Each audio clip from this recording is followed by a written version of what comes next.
This female reporter sure had bad luck. On her very first day at work, she went to cover a newly awakened ancient human. The moment the ancient human saw her, he immediately pressed her down with both hands and pounced. This guy who'd lived for millions of years actually started doing his thing right in front of thousands of people. The military couldn't stop him. The government couldn't control him either. This incredibly powerful man is none other than Pick.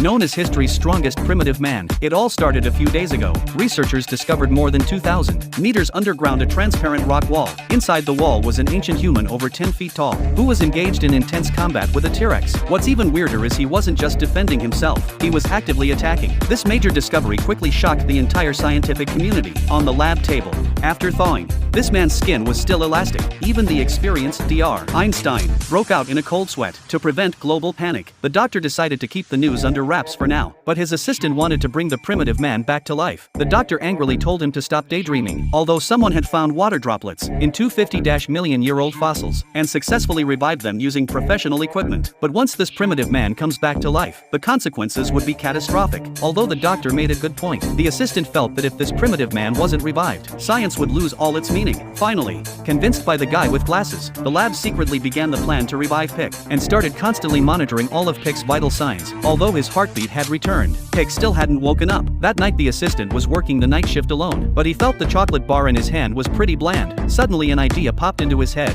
If he could eat a piece of T-Rex steak, his life would be complete. The guy with glasses hurriedly opened the cold storage door. With such a huge dinosaur, nobody would notice if he took a bite. Meanwhile, Dr. Einstein was completely stunned. Pick's stomach actually contained T-Rex meat. This meant Pick was an ancient human who survived by hunting T-Rexes. At this moment, the guy with glasses was frying up a steak. The aroma quickly filled the entire laboratory. After smelling the aroma, Pick actually opened his eyes. The oblivious guy with glasses was still leisurely enjoying his steak. The taste was just like beef, really chewy. Just as the guy with glasses was savoring his steak, Pick had already broken free from the wires wrapped around his body. Following the aroma in the air, he walked up behind the scientist. The guy with glasses was scared out of his wits, because what appeared before him was clearly a ferocious wild beast. But what he didn't expect was, Pick didn't attack him. Instead, he grabbed the T-Rex meat from the table and stuffed it into his mouth. Then he leaned close to the guy with glasses and sniffed. Obviously in Pick's eyes, this man wasn't even qualified to be his food. But just to be safe, the guy with glasses pulled out a gun from his drawer to boost his courage.